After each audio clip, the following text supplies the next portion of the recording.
A második kérdést a fogjásztás adja elő. Tessék.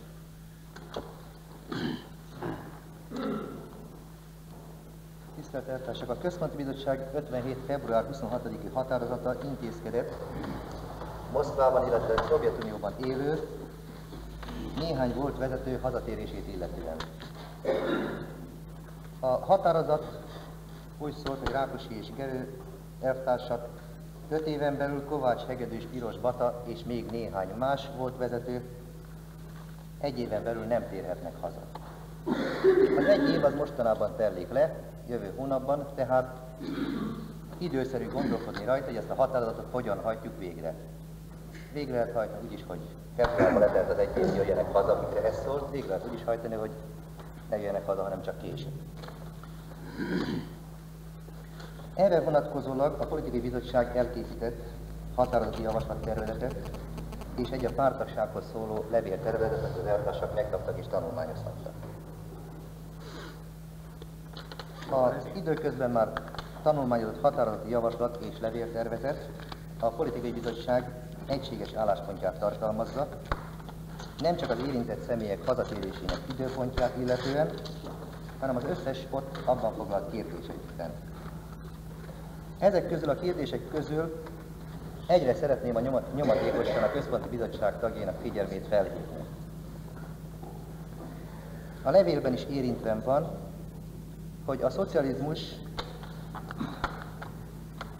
érdekében a legfontosabb kérdésnek tekintjük a nacionalizmus, az úgynevezett tiszta demokrácia és a szociális demagógia ellen, melyek a tömegekben élő és rombolólag ható nézetek, fokozottabb, ideológiailag, eszmeileg is elmélyültebb harcot folytatni.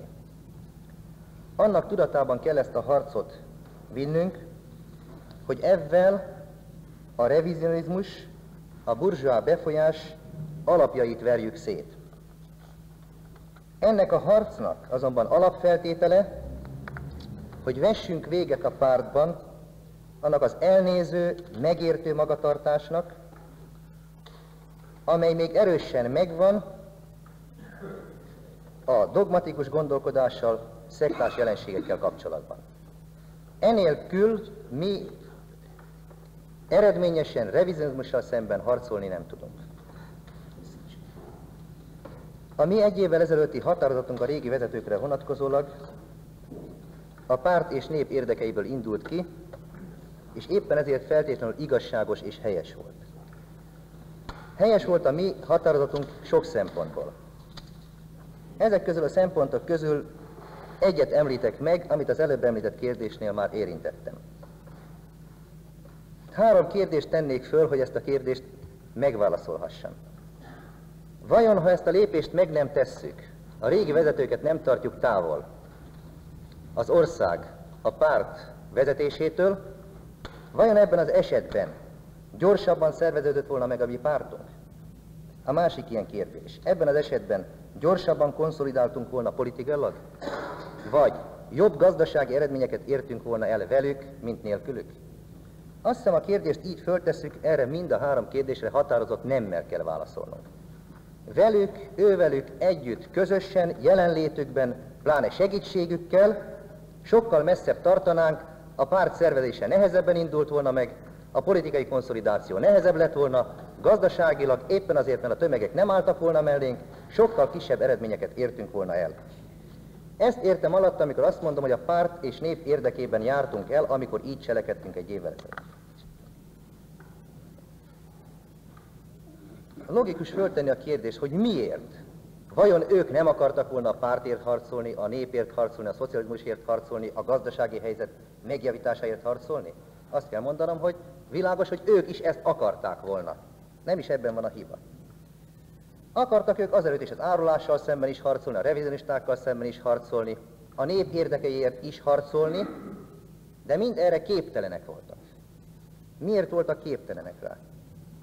Mert éveken keresztül elvesztették ehhez való azelőtti képességüket, mert évek során keresztül annyira elszakadtak a tömegektől, annyira elvesztették a tömegek bizalmát, hogy nem azon múlott, hogy ők elhatározzák, hogy például a Nagy Imrével szemben határozottan föllépnek, elhatározhatták volna 66-szorosan, akkor sem tudták volna végrehajtani, mert nem követte volna őket még a párt sem, nemhogy a dolgozó nép. Nem volt tehát meg éveken keresztül már a kellő erkölcsi alapjuk ahhoz, hogy ezekben a kérdésekben föllépjenek, és ez az erkölcsi alap még fokozottabban hiányzott volna az ellenforradalom után, és éppen ezért nem tudtak volna ők ebben nekünk segíteni, csak hátráltattak volna. Az ő dogmatikus, szektás gondolkodásmódjukkal és magatartásukkal mindenfajta segítségük, de puszta jelenlétük is ártott és nem használt volna a mi ügyünknek.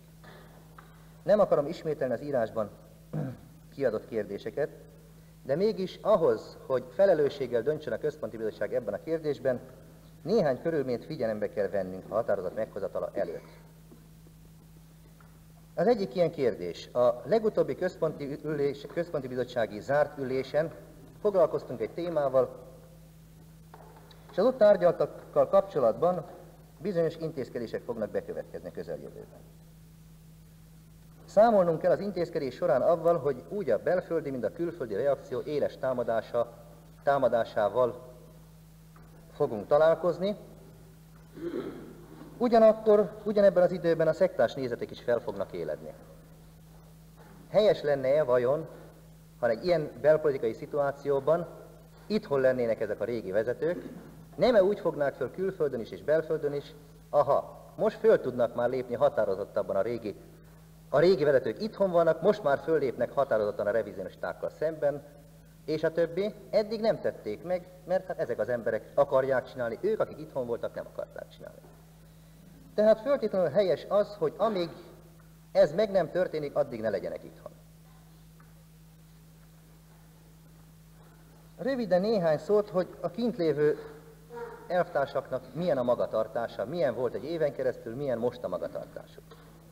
Azt hiszem, hogy ezt is figyelembe kell nekünk venni, annál is inkább, mert biztosak vagyunk benne, hogy nagyon sok embernek illúziói vannak, hamis illúziói. Nagyon sok ember, nagyon sok elvtárs sajnálja ezeket az kint lévőket, mint régi elvtársakat, akik évtizedeken keresztül harcoltak a munkásosztály ügyéért. És nagyon sokan úgy vannak vele, hogy szóval arra gondolnak, ha ők idehaza javulni, változni tudtak, ha ők tudtak tanulni az ellenforradalomból, akkor biztos, hogy ezek a régi vezetők is tanultak vele, hiszen ezek tanult, művelt emberek, régi harcosok. Gondolkodtam rajta, hogy szükséges-e ismertetni Rákosi elvtársnak a múlt évben az SKP központi bizottságához, a Szovjetunió Kommunista Párti központi bizottságához írt levelét, és arra jöttem rá, hogy szükséges ismertetni, azért, mert ezt még június előtt ismertetik a központi bizottsággal, amikor a központi bizottságnak hát majdnem fele annyi tagja volt, mint most. Tehát nincs jogunk ahhoz, hogy a központi bizottság másik fele előtt ezt a levelet, valamint a Szovjetunió Kommunista Párti központi bizottságának ezzel kapcsolatos határozatát elhallgassuk. Ahhoz tehát, hogy lássák az elvtársak, hogy milyen állásponton is voltak odakint, és többé-kevésbé vannak, ma is odakint ezek a régi vezetők, én ismertetem Rákosi levelét az SKP-hoz és az SKP határozatát. Kedves Hruscsov elvtárs! Az önnel folytatott telefonbeszélgetés után szükségesnek tartom, hogy néhány kérdésre röviden visszatérjek. Kis elvtárs közölte velem, hogy az SKP központi bizottság elnökségének határozata értelmében 5 évig a Szovjetunióban kell maradnak. Annak idején az imperialista rádiók azt közölték, hogy a Magyar Szocialista Munkáspárt ideiglenes intézőbizottsága hozott egy ilyen határozatot, de én akkor azt gondoltam, hogy ez nem egyéb, mint a soron következő rémhír. Ha Kis elvtárs közlése megfelel a valóságnak, akkor ez egy nagyon furcsa határozat, és határozat létrehozóinak várakozásával homlokegyenest ellenkező eredményekre fog vezetni mind Magyarországon, mind pedig az egész szocialista világban.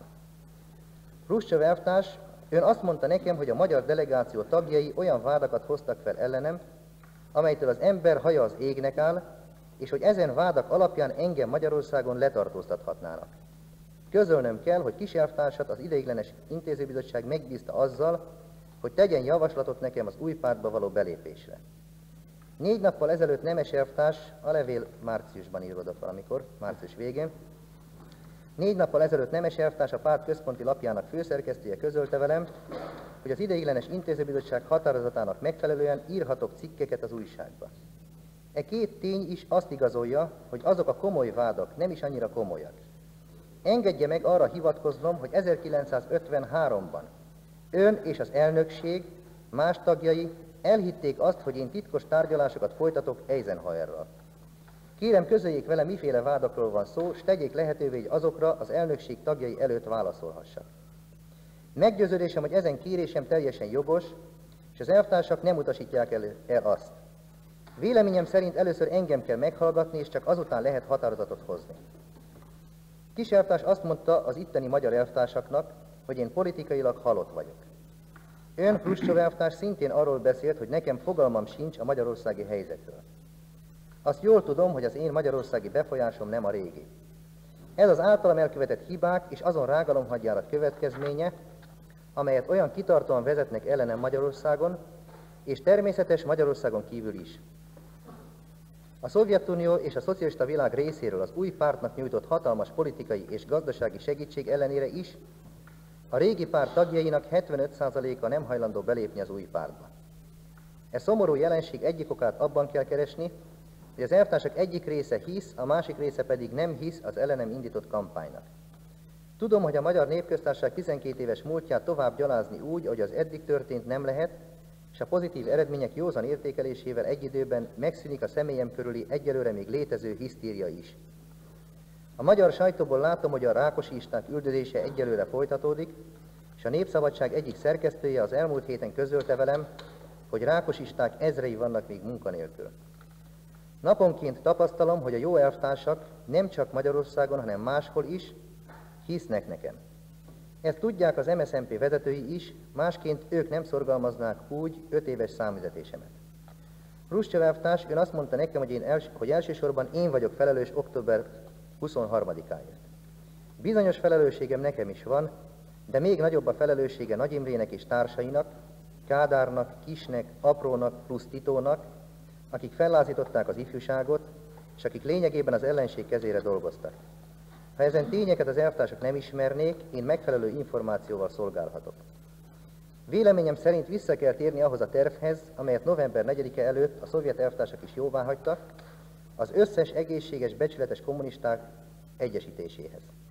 E feladat igen sürgős, mert Kis elvtárs szerint az új pártban már kezdenek kirajzolódni 3 frakció körvonalai. Kommunista üdvözlettel, Rákosi. 57. március 25-én.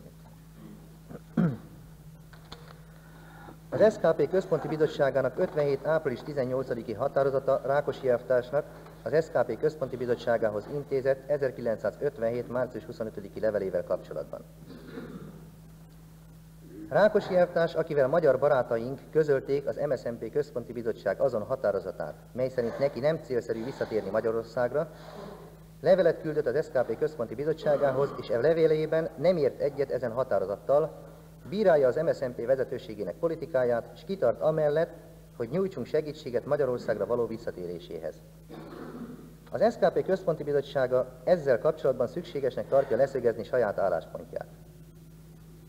1956. júliusában az MDP Központi Bizottsága név szerint Gerő elvtárs kérése alapján az SZKP hozzájárult Rákosi elvtárs Szovjetunióbeli utazásához gyógykezelés céljából.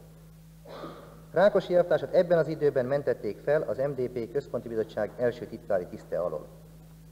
1956. szeptemberében, tehát még az ismeretes magyarországi események előtt az SZKP Központi Bizottság levelet kapott Gerő elvtárstól, amely szerint az MDP Központi Vezetőség Politikai Bizottsága Rákosi elvtárs Magyarországra való visszatérése ellen foglalt állást, és a Politikai Bizottság azt tanácsolta Rákosi elvtársnak, hogy maradjon a Szovjetunióban legkevesebb egy évig, tekintve, hogy az ő Magyarországra való visszatérése nem kívánatos bonyodalmakat eredményezhetett volna.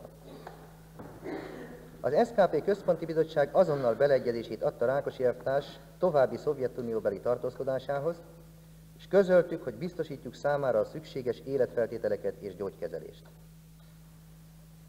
Az SZKP Központi Bizottsága a magyarországi eseményekkel kapcsolatos álláspontjának kialakítása során kezdettől fogva abból indult ki, hogy az ország előző vezetősége Rákosi és Gerő elvtárssal az élen komoly hibákat követett el a szocializmus építésének gyakorlatában, a párt és a néptömegek kapcsolatának kérdésében. E vezetés nem biztosította a párt sorainak egységét és egybeforrottságát, és e vezetés elvtelennek bizonyult az ideológiai fronton folytatott harcban.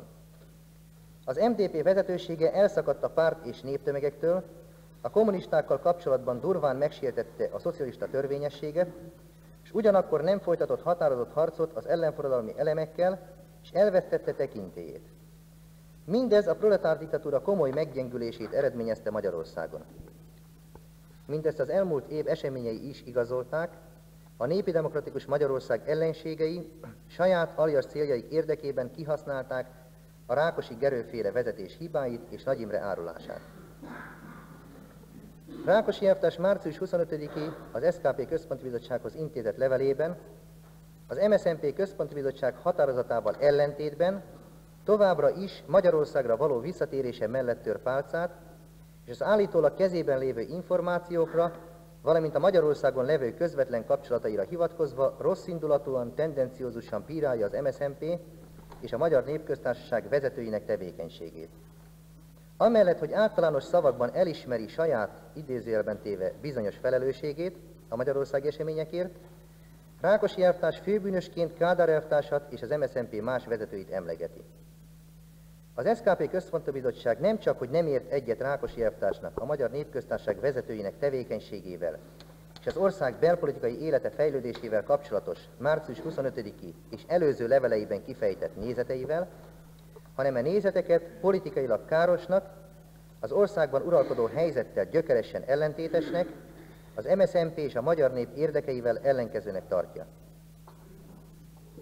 Rákosi elvtárs az SZKP Központi Bizottságába küldött leveleinek tartalma azt igazolja, hogy Rákosi elvtárs nem látja be múlt hibáinak lényegét, és azt a kárt, amit a hibákkal mind a szocializmus magyarországi ügyének, mind pedig az egész szocialista tábor és a világ kommunista mozgalom érdekeinek okozott. Rákosi elvtárs azon kitartó követelései, amelyekben Magyarországra való visszatérését sürgeti, azt mutatják, hogy Rákosi elvtársnak hamis elképzelése van az országban meglévő politikai állapotokról, nem érti vagy nem akarja megérteni az ott végbe menő fejlődési folyamat lényegét. Rákosi elvtárs saját személyes tekintélyét a párt és az állam érdekei fölé helyezte, a magyar párt és állam vezetőivel szemben opozíciós álláspontot foglalt el, és még mindig az ország vezetőjének szerepére tart igényt, pedig azt ő örökre elvesztette. Az SZKP Központi Bizottságának az a véleménye, hogy az MSZNP Központi Bizottsága, a Kádár elvtárs vezette magyar forradalmi munkásparaszt kormány a konkrét helyzet és az ország nemzeti sajátosságai figyelembevételével helyes marxista-leninista politikát folytat. Mint az Rákosi elvtárs leveléből és a magyar elvtársak tájékoztatásából kiderül, Rákosi elvtárs helytelenül értelmezte az SZKP Központi Bizottság részéről irányában tanúsított elvtársi gondoskodást, és visszaél a számára biztosított vendégszeretettel.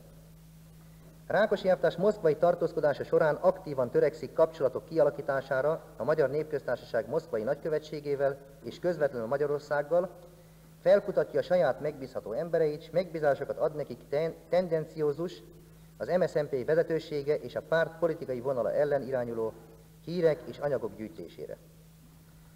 A magyar elvtársak közlése szerint Rákosi elvtárs ilyen irányú moszkvai tevékenysége lényegében a párt egységének aláásására, az MSZNP vezetősége elleni harcra irányul, és objektíven az országban uralkodó helyzet kiéleződéséhez vezet.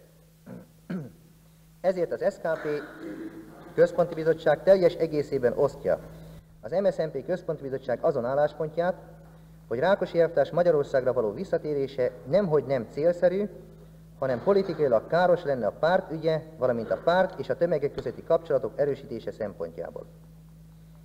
Figyelembe véve, hogy Rákosi elvtárs moszkvai tartózkodását a magyar politikai életbe való beavatkozásra használja fel, és hogy a magyar elvtársak közlése szerint Rákosi elvtárs helytelen magatartása kárt okoz az MSZNP-nek, az SZKP Központi Bizottsága megbízza a titkárságot, foganatosítson megfelelő lépéseket Rákosi elvtársnak a Szovjetunió egy más városában való elhelyezése érdekében. Az SKP Központi Bizottság nem hagyhatja szó nélkül, hogy Rákosi elvtárs március 25-i levelében elferdíti a tényeket és rosszindulatú koholmányokat tulajdonít az SKP Központi Bizottságának. Így például azt írja, hogy az SKP Központi Bizottság elnöksége állítólag határozatot hozott az ő 5 évi Szovjetunióbeli tartózkodásáról, habár Rákosi elvtárs jól tudja, hogy az ő további Szovjetunióbeli tartózkodásával kapcsolatos határozatot az MSZNP Központi Bizottsága hozta. Levelében Rákosi elvtárs arra hivatkozik, hogy állítólag 1953-ban az elnökség tagjai hitelt adtak az ő és Eisenhower között folyt titkos tárgyalásokról szóló híreknek. A valóságban az SKP Központi Bizottságban egy alkalommal folytatott beszélgetés alkalmából átadták neki azt az információt, amelyet ezzel kapcsolatban amerikai források terjesztettek. Magától érthető, hogy az SKP Központi Bizottságban senki nem tulajdonított jelentőséget, és senki nem hitt ennek az amerikai koholmánynak. Talán nem világos, hogy abban az esetben, ha a szovjet vezetők közül bárki is a legkisebb mértékben hitelt adott volna ennek az információnak, akkor ez egyáltalán nem közölték volna személyesen Rákosi elvtárssal. Ezzel kapcsolatban az SKP Központi Bizottság megjegyzi, hogy Rákosi elvtárs azzal, hogy levelében elferdítette a tényeket, nem becsületesen járt el, és rosszindulatú kirohanást intézett az SKP Központi Bizottsága ellen. Jelen határozat Rákosi elvtárs 57. március 25-i levele kíséretében meg kell küldeni az MSZNP Központi Bizottságának.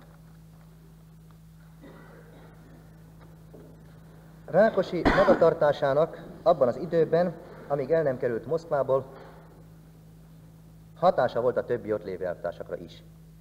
Abban az időben a többi ott lévők is többé-kevésbé ugyanígy gondolkodtak, mint Rákosi elvtárs. Többé-kevésbé ugyanez volt a véleményük az ő ott létükről, és mirólunk, mint MSZNP Központi Bizottságáról. Később részben megokosodtak. Ehhez persze hozzájárult az SKP most ismertetett határozata a megokosodáshoz. Részben megijedtek. Részben taktikáztak és taktikáznak. Egyesek vajúdnak, 1, 2 vagy 3 eredményesen vajúdik, eredményesen gondolkodik azon, hogy mi is történt tulajdonképpen. Jellemző, hogy miután párttagok lettek, átigazolásuk megtörtént, nem keresték a párttal a kapcsolatot, például az SKP-höz Rákosi írt nem tudom én hány levelet, nekünk, mint Központi Bizottságnak, mint titkárságnak, PB-nek nem írt levelet. A többiek ugyanígy voltak. Mindenféle utat, módot felhasználtak, legálisan, illegálisan, leveleket írkáltak, ott lévő kimenő elvtársakkal kapcsolatba kerültek, akikről úgy gondolták, hogy velük egyékenyen árulnak. Fölkeresték nem csak a követséget, kereskedelmi kirendeltséget, hanem az egyetemen tanuló diákjainkat, aspiránsainkat, azokat is megpróbálták az ő vonalukra rábírni, meggyőzni őket arról, hogy Magyarországon nem jól mennek a dolgok, csak akkor mehetnek jól, ha ők hazajönnek. Erről majd még egy-két szót beszélek. A titkárság éppen ennek következtében, hogy ilyen magatartást tanúsítottak, 1957. novemberi KB határozatnak megfelelően levelet írt hozzájuk. Ebben a levélben nyomatékosan fölhívtuk a figyelmüket arra, hogy kerüljék ezeket a külön utakat, és ha valami problémájuk van, avval a párt központi bizottságának titkárságához fordulhatnak, és nem külön személyes utakon járjanak el saját érdekükben. Emellett 2 kérdést tettünk fel ebben a levélben. Az egyik, hogy mi a véleményük, Rákosi és Gerő nem kapták meg a levelet, csak azok, akiknek a hazajövetele 1 év leteltével időszerűvé válik. Mi a véleményük az MSZNP 1956. november 4-e óta folytatott politikájáról, a párt irányvonaláról? A második kérdés az volt, hogy hogyan látják itthoni beilleszkedésüket, munkájukat, pártbeli tevékenységüket. Érdemes megnézni azt, hogy hogyan válaszoltak ezekre a levelekre. Nem kívánom én a leveleket ismertetni, azok közül egy néhány idézetet fogok majd ismertetni csak. Először így sommázva. Vajon a saját hibáikon gondolkodtak-e? Azt kell mondanom a levelek alapján és egyéb információk alapján, hogy Andícs és Berei elvtársak, valamint egy-két kisebb jelentőségű kint lévő elvtárs gondolkodott rajta, úgy néz ki, hogy be is látta. Leveleik hangjából az látszik, hogy őszintén gondolják, hogy elsősorban, ha hazatérnek, saját hibáikkal szemben lépnek fel, egyértelműen és világosan. Ugyanennek az ellenkezőjét tudom elmondani a levelek alapján Kovács, Hegedűs, Piros és Bata elvtársakról. Ők tele vannak fenntartásokkal minket illetően, a mi politikánkat, a mi irányelvünket illetően. Azt a kérdést például, amit világosan föltettünk aláhúzva, hogy november 4-e óta folytatott politikánkkal és irányvonalunkkal egyetértenek-e, gyönyörűen megkerülik mind a négyen, és összebeszélve kerülik meg, a levelekből világosan kitűnik, a 4 elvtárs leveléből, majdnem szóról szólva azonos passzusok vannak benne, gondosan kerülik, hogy ebben írásban állást foglaljanak, és mintha pártunk csak júliustól kezdte volna a munkáját, úgy emlékeznek meg arról, hogy a Központi Bizottság határozatával, amit a konferencián alakítottunk ki, avval egyetértenek. De ott egy szóval sem említik, hogy itt szó esett a régi dolgokról, és a többi. Ez a 4 elvtárs, határozottan mondhatom, hogy nem ért egyet a decemberi határozatunkkal, nem ért egyet az ő távoltartásukkal, sőt, ezt az ő távoltartásukat nem egyszerűen emberileg nehéz is, ezért nem értenek egyet, hanem a párt egység szempontjából károsnak tartják. Vagy magyarabbul megmondva a dolgot. Az a véleményük, hogy ő nélkül Magyarországon párt egység nem lehet. Mivel nem értenek egyet konkrétan? No, Kovács elvtárs leveléből néhány sor.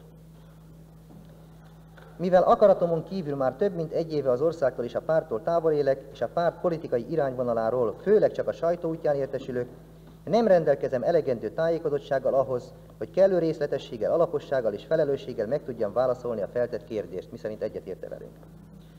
Azonban kötelességemnek tartom megmondani, hogy a párt helyes politikai irányvonalának gyakorlati végrehajtását illetően vannak egyes problémáim. A múlt értékelése, az ideológiai eszmei harc vitele, a termelőszövetkezeti fejlesztés és a kádermunkával kapcsolatban.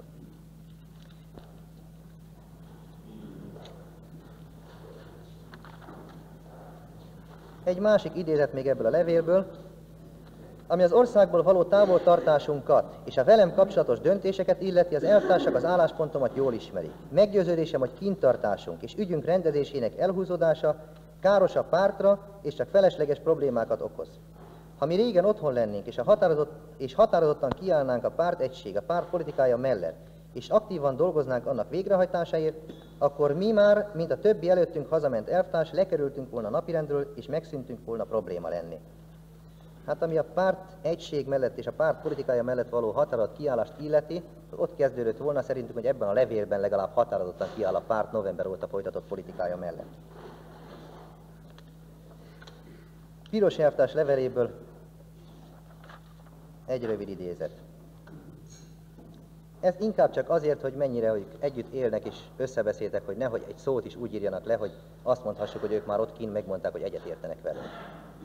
Az országtól és a gyakorlati élettől akaratom ellenére több mint egy éve távol élek. Ez idő alatt az ország helyzetét és az MSZNP Központi Bizottsága politikájának irányvonalát csak a párt központi lapjából és az egyes párthatározatokat tartalmazó pártkiadványokból ismerem. Jelenlegi helyzetemből fakad, hogy az ország gazdasági, politikai helyzetét és a párt központi bizottságának politikáját nem mindenben ismerem kielégítően. Ezért a központi bizottság politikai irányvonaláról álláspontomat részletesen, teljes felelősségérzettel jelenleg nem tudom kifejteni. Így. Hegedűs leveléből. A november 4-ét követő első napoktól kezdve agályosnak láttam, hogy az újonnan szervezett párt vezetése nem utasítja vissza határozottan azokat a rágalmakat, amelyeket az ellenforradalom szórt a Magyar Dolgozók Pártjára és a kommunisták felszabadulás utáni tevékenységére, sőt a gyakran emlegetett nem úgy, mint régen formulával tápot ad a rágalmak burkolt formában való folytatására. Lassabban, ugye? Én már olvastam sokszor azért. Ezzel a véleményemmel nem volt olyan szándékom, hogy mentegessem a régi vezetés által elkövetett hibákat, amelyektől az új vezetés helyesen elhatárolni igyekezett magát. Teljes mértékben átérzem a régi vezetőség és benne a magam felelősségét, az 1953-56-os szakaszra vonatkozóan elsősorban a következőkben. Nem tudtuk tömöríteni a vezetés köré a párt szilárd egészséges kádereit, Nem tudtunk olyan következetes vonalat kialakítani, amely megvédte volna az előző időszak minden vívmányát, és ugyanakkor következetes felszámolását jelentette volna a hibáknak. A megalkuvó irányzat hívei elleni harcunkban elvi kérlelhetetlenség helyett engedékenységet mutattunk. A régi vezetésnek nem ezeket vagy egyéb hibáit akartam mentegetni, amikor az előbbiekben említett kérdést felvetettem, hanem arra akartam felhívni a figyelmet, hogy a kommunisták tömegek közötti tevékenységét megnehezíti az a hamis bűntudat, amely az ellenforradalmi rágalmak hatására alakult ki. Ebben az idézetben csak egy érdekes az, hogy az, amit az elején mondottam, hogy azt látják, hogy hiba volt, hogy nem ütötte keményebben, nem volt még több adminisztratív rendszabály, és a többi, de hogy nem volt hozzá kellő erkölcsi alap, hogy más csináljanak, azt nem lehet.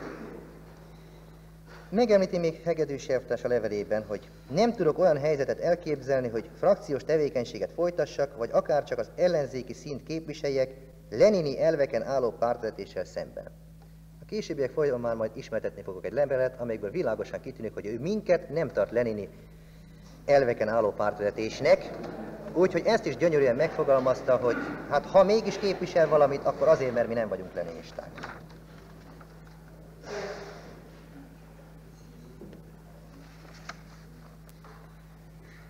Tovább a Hegedűs leveléből sok nehézséget láttam és látok most is, amely útjában áll a pártegység megszilárdításának. Úgy gondolom, nem akkor teszek szolgálatot a pártegység ügyének, ha legilletékesebb fórum a Központi Bizottság előtt ezeket elhallgatom, hanem ha felvetem.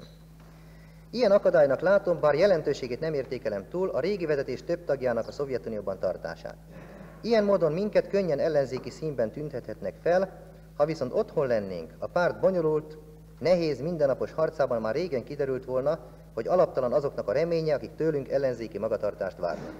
Szerintem nem a párt érdekében való a falra festeni a régi vezetős tagjai részéről állítólag fenyegető veszély ördögét. Nem hunyok szemet azelőtt, hogy személyi sértettség bármennyire nem kommunistához illő magatartás is, mégis szerepet játszhat és megnehezítheti a párt sorainak összeforrottságát, és sértett ember a mi pártunkban sajnos nem kevés akad.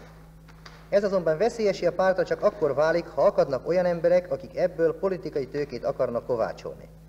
A sérelmek felhánytolgatásával népszerűségre akarnak szert tenni, a sértettek bizonyos csoportjai előtt. A pártegység érdekében el kellene ítélni az ilyen kísérleteket, akár a régen, akár az újonnan kapott sebeket akarják felszabdalni. Néhány sort idézek még Hegedűs elvtársnak egy másfajta leveléből, amelyikben világosabban kifejti álláspontját, amelyik levelezést illegálisan folytatta le, és nem a Központi Bizottság titkárságával.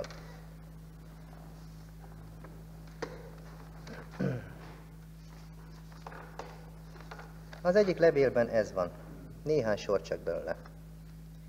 Kezdettől fogva nem személyes kérdésnek, nem egyéni tragédiának tekintettem ezt, mármint hogy ő kint van Szovjetunióban.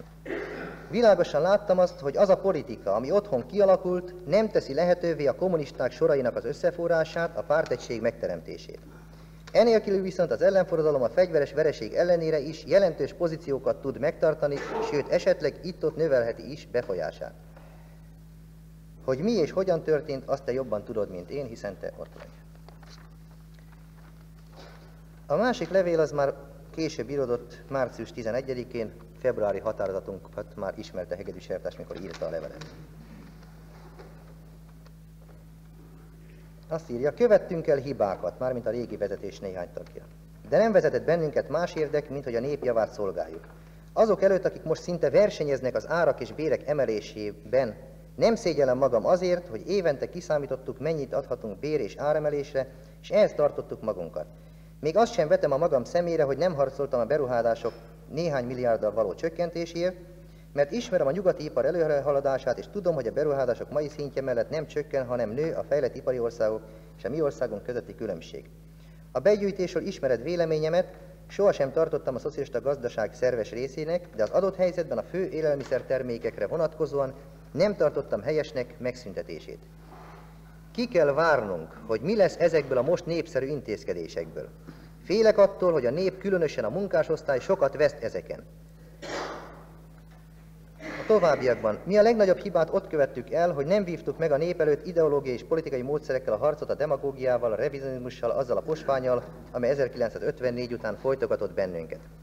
Engedmények és adminisztratív intézkedések nélkül egyaránt károsnak bizonyultak ezek. Biztos vagyok benne, ha nyíltan a nép elé léptünk volna, a dolgozók az elkövetett hibák ellenére is követtek volna bennünket. Sajnos ez most sem történik meg, és a kommunista mozgalom ennek ismét megissza levét. A nép nem ismeri az események belső rugóit, olyan dolgokat, amelyek a számára károsak, hasznosnak hisz, és fordítva, a csalódás, amely szükségszerűen be kell, hogy következzék, félek attól, hogy ismét az imperialisták malmára fogja hajtani a vizet. Még egy-két szót a káderekről. Azt hiszem, hogy továbbra is abban van a legnagyobb ellentmondás az otthoni helyzetben, hogy míg a politikában határozottabb előrehaladás van, KV. február 26. ülése, addig a káderkérdésekben mintha visszalépés lenne. Előállt az a furcsa helyzet, hogy Nagy Imre és csoportja árulását nagyrészt olyan elvtársaknak kellene leleplezni, akik október 23-a előtt maguk is és sokan közülük még november 4-e után is egy csoport befolyása alatt állottak. Nagyon nehéz a kiutat megtalálni ebből a helyzetből. Természetesen hinni kell azoknak, akik nyilvánosan több ízben határozottan elhatárolták magukat az árulástól. De vannak a vezetésben olyanok is, február 26-án, mintha nőtt volna a számuk, akik együtt mentek Nagy Imrével, és most egy szavuk sincs azokhoz a megállapításokhoz, amelyeket a központi vezetőség határozata tartalmaz. Hogy Hegedűs mennyire tudta, hogy ezek a levelek nem valami kóser dolgok, így a párttal szemben, arra mutat az, hogy minden levelében megírja azt, hogy ne nyugtalankodj azon az elvtárson keresztül, akivel a múltkor küldted, most is nyugodtan küldheted, arra a címre, amire a múltkor megadtad, most is adhatod, mert az illető partner, akivel levelezett, ezt föltette, hogy hát nem mindig van módja neki arra, hogy a levelet küldje. A második kérdésre adott válasszal kapcsolatban Bata leveléből nem olvasok, mert ugyanazt írja, amit a Piros és mások. A második kérdésre adott válaszok általában normális, mármint arra, hogy itthon hogyan kívánnak beilleszkedni. Kovács és Piros elvtársak kivételével egyértelműen és világosan válaszoltak, azt sem lehet mondani, hogy túlzó kívánságaik lennének a munkába állításukkal kapcsolatban. Kovács és Piros elvtársak föntartották maguknak azt, hogy amikor hazajönnek, akkor beszéljük meg velük, és ne nélkülük döntsünk. Mi erre adtunk egy másik levelet nekik, hogy ez a levél pont arra szólt, hogy ezen az úton akarjuk velük megbeszélni, és ha arra igényt tartanak, hogy egyáltalán foglalkozzunk az ő személyükkel, akkor legyenek szívesek megírni konkrétan, hogy hova helyezzük el őket, és mi a véleményük. Ez rögtön. A Kovács elvtárs ezen kívül általánosságban azt írta, hogy ő 29 óta hivatásos forradalmár, és hát erre tart igényt most is, hogy őt így kezeljük, és pártaparátusban akar továbbiakban is dolgozni. Na, a második levélre adott válaszban mind a két elvtárs már megírta azt,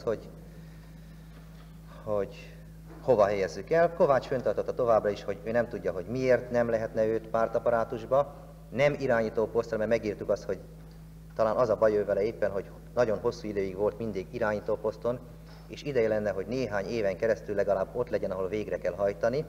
Erre megírta, hogy ő is úgy gondolja, hogy nem irányító poszton legyen, de azért van más poszt is pártaparátusban. Vagy pedig másik variáns, hogy ő foglalkozik elméleti kérdésekkel, és valami ilyen területen adjunk neki beosztást, vagy a harmadik, ha ezt se tartjuk jónak át, akkor a szakmájában helyezzük őt el. Még egy néhány szót az itthoni barátok, ismerősök és családtagokkal kapcsolatban. Megint egy kérdést szeretnék előbb feltenni. Igaz-e, hogy csak azért tettünk félre elvtársakat, mert régi vezetők voltak? Hát azt hiszem egymás között ezt nem kell bizonyítanunk, hogy ez nem igaz. Hát ennek eleven cáfolata a politikai bizottságunk, a központi bizottságunk, ahol vannak régiek is, újak is, és egyéves, vagy most már több mint egyéves harcban egy év fortunk, és ez a kérdés legfeljebb, ha vicces formában fölmerül közöttünk, de komolyabb formában, mint politikai kérdés, nem igen. Akiket félreállítottunk, azok olyanok, hogy éveken, évtizedeken keresztül becsületesen, tisztességesen, kommunista módon harcoltak, és utána ki ezért, ki amazért, hát úgy, hogy a levélben van írva, nem akarom szaporítani a szót, messze elmentek attól, hogy őket tényleg becsületes, tisztességes, egyenes kommunistáknak lehessen nevezni magatartásuk alapján. Egy részük ellen nem volt más kifogás, mint hogy ismerve nézeteiket, magatartásukat, gondolkodásmódjukat, világos volt előttünk, hogy nem ért egyet velünk november 4-e után, és hátráltatná a kibontakozást.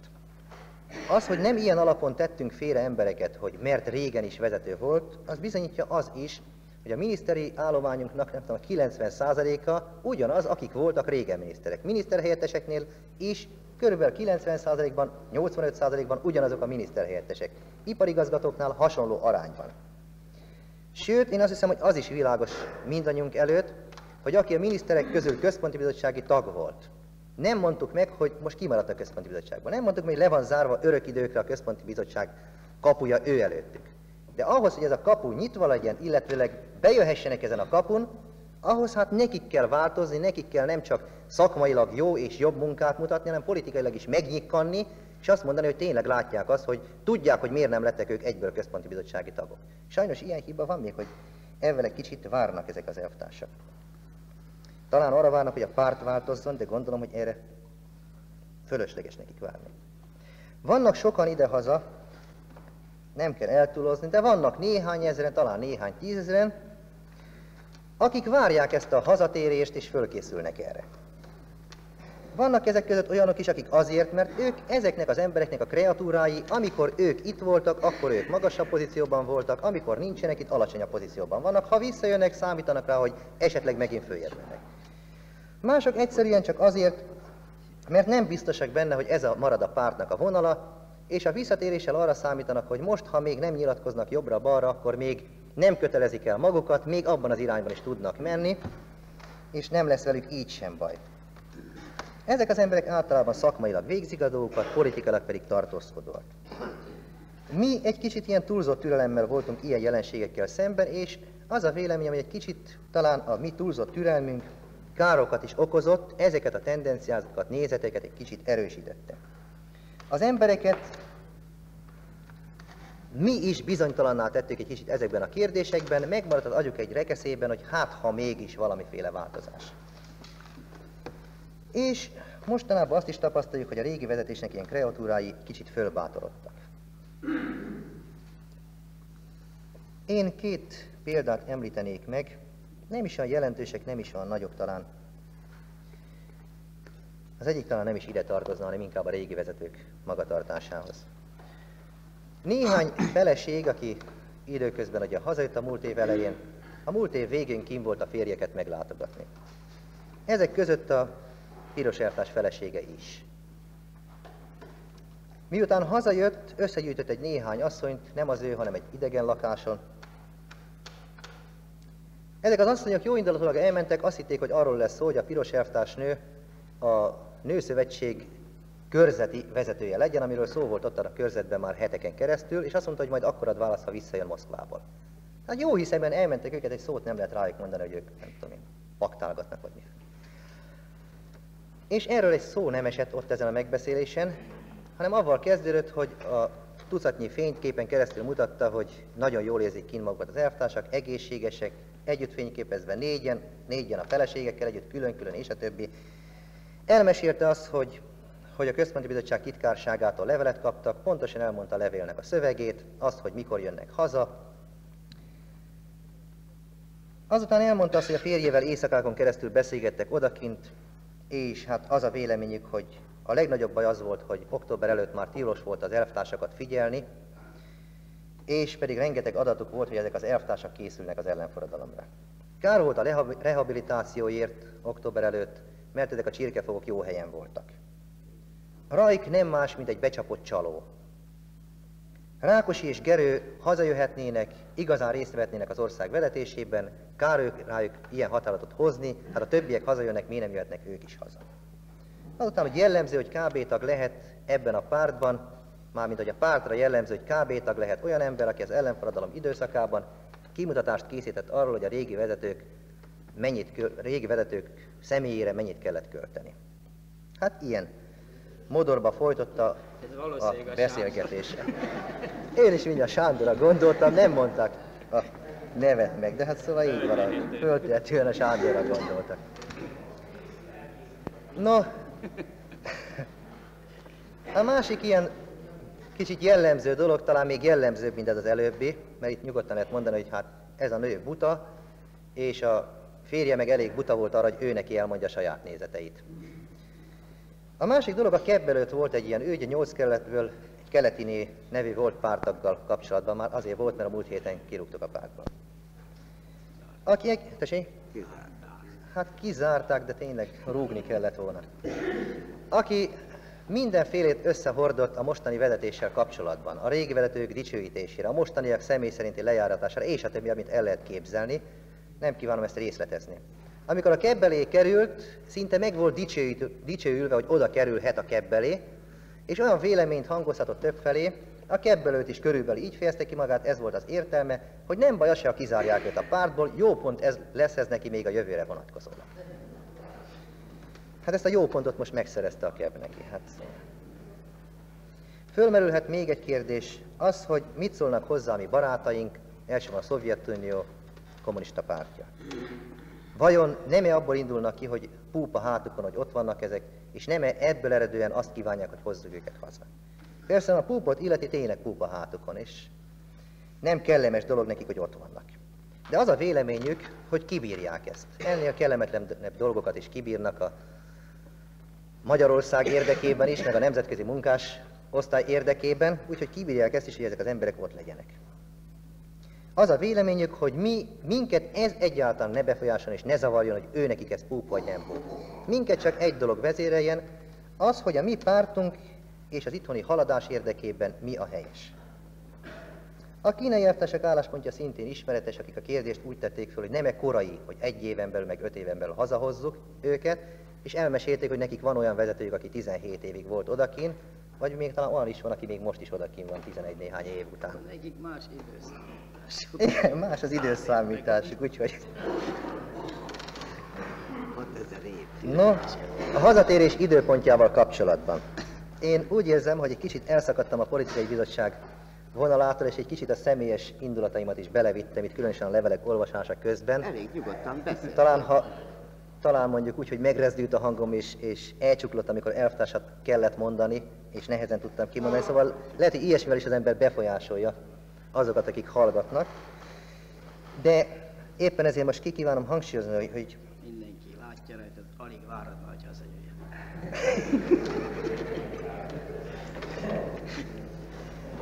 Nem tükröződik az arcára hogy korábban, szóval az időponttal kapcsolatban, én az 5 évesekről nem beszélek, azt hiszem, hogy világos, hogy most arról nincsen szó, illetve megerősítjük a régebbi határozatunkat. Korábban hazahozni őket nem lehet, még akkor se a februárban jár le, említett okok miatt. Sokkal későbbre halasztani szintén nem lenne tanácsos. Miért nem? Az egyik az, hogy nagyon sokan vannak emberek, becsületes pártemberek, akik sajnálják őket. És ez a sajnálat lassan átmegy egy olyan érzésbe, hogy mi valahogy kegyetlen emberek vagyunk, és a többi. A másik az, hogy ők is, ha sokáig odakint tartjuk őket. Ők az 1 évet úgy vették, hogy az 1 éven belül nem térhetnek haza, hogy hát 1 év után 3 nappal viszont már hazatérhetnek. Ha ettől messze eltérünk, akkor ők elkeserednek és elfajulhatnak olyan irányba, amilyen irányba nem kell, hogy elfajulnak. Nem használ se nekik, se nekünk, se a párt érdekeinek nem használ.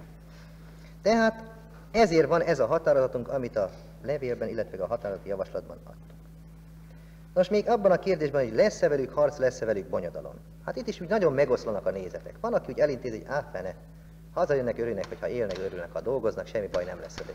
És van, aki meg annyira eltúlozza a dolgot, hogy irgalmatlan, nehéz harcok lesznek velük, meg majd meglátjátok, és a többi. Én azt hiszem, ez a 2 véglet, és egyiknek sincs igaza. Nem igaz az, hogy általában az emberek elítélik őket, és mindenki elítéli őket. És éppen ezért vannak emberek, akik nem ítélik el őket, vannak emberek, akik, hogyha ők hazajönnek, és megpróbálnak valami gyenge pontot felhasználni, és ott valamiféle zavart kelteni, melléjük állhatnak. Nekünk tudatosan vállalni kell azt, hogy lehet, hogy lesz némelyikükkel harc, de ezt a harcot tudatosan vállalnunk kell.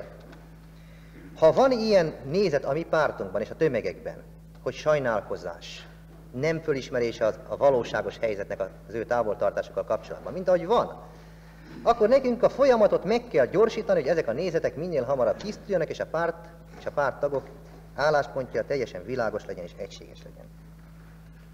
Ezért nem lenne helyes olyan megoldás sem, amit néhányan fölvetnek, szerintem nem helyes, jó indulatú, de opportunista módon, hogy akik hazajönnek, azok közül a legnehezebb embereket, Kovács, Hegedűs, Piros, nem tudom kicsodát, azokat azonnal küldjünk el most már hivatalosan, törvényesen külföldön, mondjuk kereskedelmi tanácsosnak és a többi. Nem helyes, mi ne kerüljük meg a harcot. Legyenek csak itthon, ha harcolni akarnak, majd meglátják azt, hogy tudunk mi harcolni. Ha az ellenforradalmárokkal szemben tudtunk, akkor azt a 4-5 embert is kibírjuk, hogy azokkal szemben is tudjunk, ha erre rákényszerítenek bennünket. Miből kell ennél a hazahozatali kérdésnél kiindulni? Abból kell kiindulni, hogy elég erősek vagyunk arra, hogy hazajöjjenek, de nem vagyunk olyan erősek, hogy kézlegyintéssel intézzük el ezt a problémát. Az alkalmat, a hazatérés alkalmát föl kell használnunk arra, hogy a párttagság nevelését meggyorsítsuk. Ez célozza ez a levéltervezet is, amit a taggyűléseken felolvasnának. Úgy kell határoznunk, és azért beszéltem talán kicsit hosszabban ezekről a kérdésekről, bár levél is van kint, meg határozatjavaslat is, úgy kell határoznunk, hogy minden szempontot figyelembe vegyünk, senki közülünk nem mondhassa egy fél év múlva, egy év múlva, 2 év múlva, hogy valamit nem ismert, és azért határozott így, vagy azért határozott amúgy. A határozat után itt mindenféle kételynek és nem tudom mindjárt meg kell szűnni, ha ilyesmi van közöttünk most, és utána teljesen egységesek kell, hogy legyünk. Például olyan kérdésekben is, amiről nem tettem említést, hogy például mondjuk hazajön az Andics Erzsébet. Csak példaként mondom, de ugyanígy a többi elvtársakra is.